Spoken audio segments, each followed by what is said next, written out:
Sir నిన్న సభలో మీరు చేసినటువంటి కావాలని చెప్పి స్పీకర్ మీద దాడి చేయాలని చెప్పి హరీష్ రావు స్పీకర్ గారు ప్రయత్నం చేశారని కాంగ్రెస్ అది ముమ్మాటికి అబద్ధం. షాద్ నగర్ ఎమ్మెల్యే గారు చెప్పు తీసి మా ఎమ్మెల్యే గారి మీద చూపించారు. మా మీద వాటర్ బాటిల్ విసిరారు, మా మీద కాగితపు ఉండలు విసిరారు. రెచ్చగొట్టింది కాంగ్రెస్ పార్టీ మాత్రమే. స్పీకర్ గారంటే మాకు ఎప్పటికీ గౌరవం ఉంది, సభ అంటే కూడా మాకు గౌరవం ఉంది. ఇప్పుడు అప్పుల విషయంలో ముఖ్యమంత్రి ఒప్పుకున్నాడు అనుకుంటున్నారు. మీరు దాంట్లో 1,00,000 కాదు 1,27 కోట్లు అంటారు. అప్పు చేయాల్సి వచ్చింది, మిత్తి కడుతున్నాం, దానికోసం చేస్తున్నాం అంటే ప్రభుత్వం చేసిందని ఒప్పుకున్నారా ముఖ్యమంత్రి? ఒకటైతే మంచి జరిగింది వైసా, ఈ సభ ద్వారా ప్రభుత్వం బండారం బయటపడ్డది. మీరు ఇవాళ పొద్దున జూపల్లి కృష్ణారావు మీరు వీడియో చూడండి, 8 లక్షల కోట్లు అప్పు చేసింది అన్నాడు. నిన్నగాక మొన్న 6,78,000 బట్టి గారు అన్నారు. ఇవాళ ముఖ్యమంత్రి గారు ఏమన్నది 6.30 అన్నాడు. ఒక గవర్నమెంట్లో వాళ్ళు 6.30 అంటారు, వాళ్ళు 8 అంటారు, వాళ్ళు 6.70 అంటారా? అంటే is it not the failure of the government? సిగ్గుపడాలి కదా. ఇంకోటి, ముఖ్యమంత్రి మేము 1,27,000 కోట్లు అప్పు చేసినామని ఒప్పుకున్నది అని. నిజంగా మేం చేసినప్పుడు 4,17,000 అయితే కాంగ్రెస్ ప్రభుత్వం ఒక్క ఏడాదిలోనే 1,27,000 చేసింది. అంటే 1,27,000 ఇంటూ 5 ఏళ్ళు అంటే వీళ్ళు 7 లక్షల కోట్లు దాటుతారు. మేము 10 ఏళ్లలో 4,17 చేస్తే 5 ఏళ్లలోనే 7 లక్షల కోట్లు కాంగ్రెస్ ప్రభుత్వం దాటుతుంది. నంబర్ 1. నంబర్ 2, మీరు అడిగిన దాంట్లో ఇంకో సమాధానం, మీరు చేసిన అప్పులకు మేము మిత్తి కడుతున్నాము, అసలు కడుతున్నాము అని అప్పు చేసినాము అంటున్నాం. మరి మేము కట్టలేదా? మా 10 ఏళ్ల పాలనలో 3 లక్షల కోట్లు గత ప్రభుత్వాలు చేసిన అప్పులకు మేము కూడా అప్పులు మిత్తిలు కట్టినాం కదా. 3 లక్షల కోట్లు కట్టి మేము రాష్ట్ర ఆదాయం పెంచినాం కదా. మేము అధికారంలో వచ్చినాడు 2014-15లో ఈ రాష్ట్ర బడ్జెట్ 68,000 కోట్లు. మేము దిగిపోయేనాడు ఈ రాష్ట్ర బడ్జెట్ 2,93,000 కోట్లు. ఎన్నంతలు పెరిగింది పైసా? పెరిగిన ఆస్తుల గురించి, పెరిగిన ఆదాయం గురించి, పెరిగిన బడ్జెట్ గురించి, పెరిగిన తలసరి ఆదాయం గురించి, పెరిగిన స్థూల ఉత్పత్తి గురించి కూడా మాట్లాడాలి కదా. Thank you. కాళేశ్వరం కమిషన్ కు 2 నెలలు గడువు పెంచారు.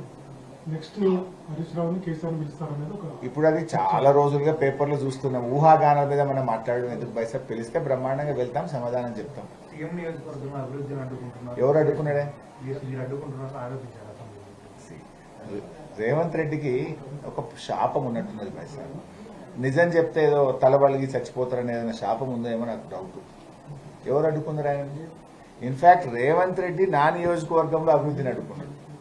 రేవంత్ రెడ్డి నా నియోజకవర్గంలో వెటర్నరీ కాలేజ్ ఒకటి శాంక్షన్ అయింది, 150 కోట్ల రూపాయలు.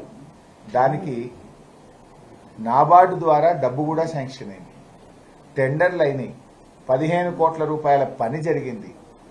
కాలేజీ వాళ్ళు రిక్రూట్మెంట్ కూడా పూర్తి, యూనివర్సిటీ ఆ కాలేజీకి రిక్రూట్మెంట్ కూడా పూర్తి చేసింది. యూనివర్సిటీ ఢిల్లీలో వెటర్నరీ సైన్సెస్ దానికి అనుమతి కోసం లేఖ కూడా రాసింది. దీన్ని క్యాన్సిల్ చేసి కొడంగల్ తీసుకుపోయింది. ఇప్పుడు ఎవరి నియోజకవర్గాన్ని అడ్డుకున్నారు పైసా? నువ్వు కొడంగల్ ఇంకోటి పెట్టుకుంటే నాకు అభ్యంతరం లేదు. సిద్దిపేటది సగం పని అయింది రద్దు చేసి, మీరు రండి కావాలంటే చూపిస్తే పిల్లర్లు స్లాబ్లు అయి ఉన్నాయి. అక్కడ పిల్లర్లు స్లాబ్లు అయినాయి, ల్యాండ్ కేటాయించి రిక్రూట్మెంట్ అయింది. దాన్ని క్యాన్సిల్ చేసి సిద్దిపేట నుంచి కొడంగల్ తీసుకుపోయాడు. ఇప్పుడు రేవంత్ రెడ్డి నా నియోజకవర్గ అభివృద్ధిని అడ్డుకున్నాడా, నేను రేవంత్ రెడ్డి నియోజకవర్గాన్ని అడ్డుకున్నామా? అందుకే ఇందాక నేను చెప్పినా కదా, నిజం చెప్తే ఆయన తలబలికి సరిపోతాడని శాపం ఉందో ఏమో నాకు డౌట్ బైసాబ్. అందుకే అన్ని అబద్దాలే చెప్తాడు ఆయన, ఒక్కటి నిజం చెప్పాడు. నేను 10 ఉదాహరణలు చెప్పినా కదా మీకు, నేను ఒక 10 చెప్పినా కదా, ఒకటి ఏదో జోక్లాగా చెప్పాలి. ఆయన స్పీచ్లో నుంచి ఇప్పుడు ఒక 10 తప్పులు ఎత్తి చూపించినాయి కదా బైసాబ్ మీకు నేను. అందుకే ఆయనకు భయం, మాకు మైక్ ఇస్తే నేను ఏడ అడుగుతాను అసెంబ్లీలో, మళ్ళీ మేము ఏడ బీఆర్ఎస్ వాళ్ళు లేచి మళ్ళీ కడిగి పారేస్తారేమో, నా నిజస్వరూపం ఏడ బయట పడుతుందో అని స్పీకర్కు మైక్ ఇవ్వద్దని చెప్పిండు. ఆయనతో సభ వాయిదా వేసుకుని పోయి 7 లక్షల కోట్లు అప్పులు అయినాయి కదా. సో ఆ స్థాయిలో కేసీఆర్ కుటుంబం సంపాదించింది, రాష్ట్రానికి అప్పు కూడా కట్టవచ్చు, ఆ స్థాయిలో సంపాదించడం అనేది. రేవంత్ రెడ్డి ఇవాళ అబద్దాలు తప్ప నిజాలు చెప్పడం నేను చెప్పినా కదా బయట. అసలు 7 లక్షల కోట్లు అప్పే కాలేదు కదా, ఈ రాష్ట్ర అప్పే 4,17,000 కోట్లు. ఈ 4,17లో కూడా మేము మా 9.5 ఏళ్ల కాలంలో గత తెలుగుదేశం కాంగ్రెస్ ప్రభుత్వాలు చేసిన అప్పులు 3 లక్షల కోట్లు కట్టిన మేము ఉంటా. కట్టిన తర్వాత కట్టిన తర్వాత ఆ అప్పులు కడుతూ అభివృద్ధి చేస్తూ 10 ఏళ్లలో మేము చేసింది కరోనా 2 ఏళ్ళు అయితే కరోనా వచ్చి అతలకుతలం అయిపోయింది. కరోనా వచ్చినా మేము రైతు బంధు ఆపలేదు. కానీ రేవంత్ రెడ్డి కరోనా రాకుండా వానకాలం రైతు బంధు ఎగ్గొట్టింది. ఆ రైతు బంధు ఎప్పుడు ఇస్తాడో చెప్పలే, ఎంత ఇస్తాడో చెప్పలే. అంతా గోబల్స్ తప్ప ఆయన మాటలు ఒక్కటి కూడా నిజం లేదు. ఇలా ప్రభుత్వమే నీ దగ్గర ఉంది కదా, అధికారమే నీ దగ్గర ఉంది కదా, తప్పులు చేస్తే చర్యలు తీసుకో. Who is stopping you? ఇలా డెఫినెట్ గా మళ్ళా మా ప్రభుత్వం వచ్చేది ఖాయం. వీళ్ళు చేసిన తప్పులు ఒక్కటొక్కటికి అన్ని బయటకు తీస్తాం. ఒకటి ఎంఐఎం కొంచెం బీఆర్ఎస్ గత 10 సంవత్సరాలకు సంబంధించిన పరిస్థితులు సభలో మాట్లాడారు. సరే, అది వారి విజ్ఞత సార్, వారి పార్టీ వారి విధానం. మీరు 10 ఏళ్లలో కేసీఆర్ ఎంత గొప్పవాడు, కేసీఆర్ ఎంత బాగా చేసిండు, కేసీఆర్ ఎంత అద్భుతంగా మైనార్టీలకు సేవ చేసిండు అని వారు చెప్పిండు. ఇప్పుడు రేవంత్ రెడ్డి చేసిండు అంటుండు. అది ప్రజలు గమనిస్తారు ఎవరేం చేసిండ్రు అనేది. మరి కేసీఆర్ ఉన్నంత కాలం కేసీఆర్ గొప్పవాడే అన్నారు.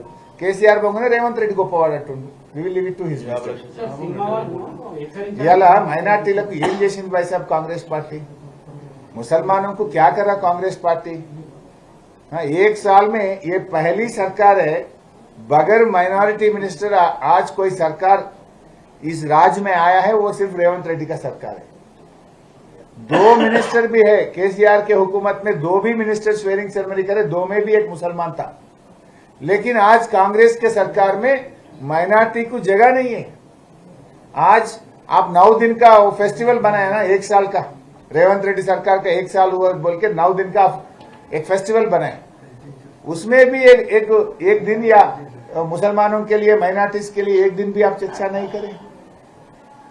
केसीआर साहब ने 203 माइनॉरिटी गुरुकुला स्कूल खोले बच्चों के लिए। केसीआर साहब शादी मुबारक स्कीम लाए। आज कांग्रेस की हुकूमत में इमाम मौजम साहब को ये लोग 12,000 देते बोल के वादा करे। 12,000 की बात छोड़ो, 6 महीने से जो 5,000 तनख्वाह केसीआर साहब दे रहे थे वो भी सैलरी नहीं मिल रहा।